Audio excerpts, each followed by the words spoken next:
حضرت محمد صلی اللہ علیہ وآلہ وسلم ماہ رمضان میں جہاں بدنی عبادت یعنی روزہ، تراویح، تہجد کی کثرت اور تسبیحات و تلاوت کا بہت زیادہ اہتمام فرماتے ہیں، وہیں مالی عبادت کا بھی بہت زیادہ اہتمام فرماتے ہیں۔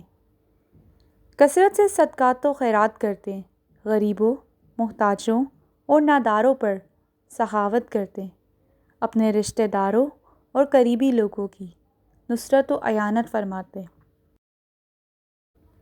عید کی نماز سے پہلے پابندی سے خود بھی صدقہ فطر نکالتے اور صاحب نصاب صحابہ کرام رضی اللہ عنہم کو بھی اس کا پابند بناتے۔ حضور نبی اکرم صلی اللہ علیہ وآلہ وسلم کی سخاوت کا یہ عالم تھا کہ کبھی کوئی سوالی آپ صلی اللہ علیہ وآلہ وسلم کے در سے خالی واپس نہ جاتا۔ رمضان المبارک میں آپ صلی اللہ علیہ وآلہ وسلم کی سخاوت اور صدقات و خیرات میں کثرت سال کے باقی 11 مہینوں کی نسبت اور زیادہ بڑھ جاتی۔ اس ماہ صدقہ و خیرات میں اتنی کثرت ہو جاتی کہ ہوا کے تیز جھونکے بھی اس کا مقابلہ نہ کر سکتے۔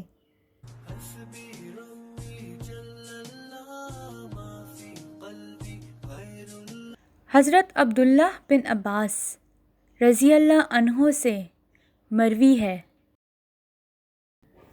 نبی کریم صلی اللہ علیہ وآلہ وسلم سخاوت و خیر کے معاملے میں سب سے زیادہ سخی تھے۔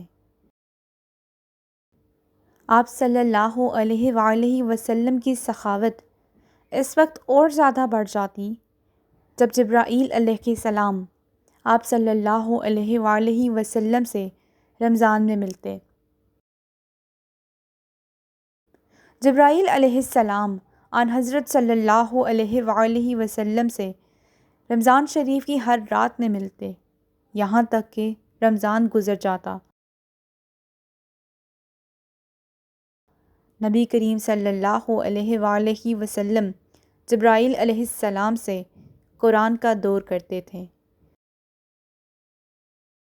جب حضرت جبرائیل علیہ السلام آپ صلی اللہ علیہ وآلہ وسلم سے ملنے لگتے تو آپ صلی اللہ علیہ وآلہ وسلم چلتی ہوئی ہوا سے بھی زیادہ بھلائی پہنچانے میں سخی ہو جایا کرتے تھے۔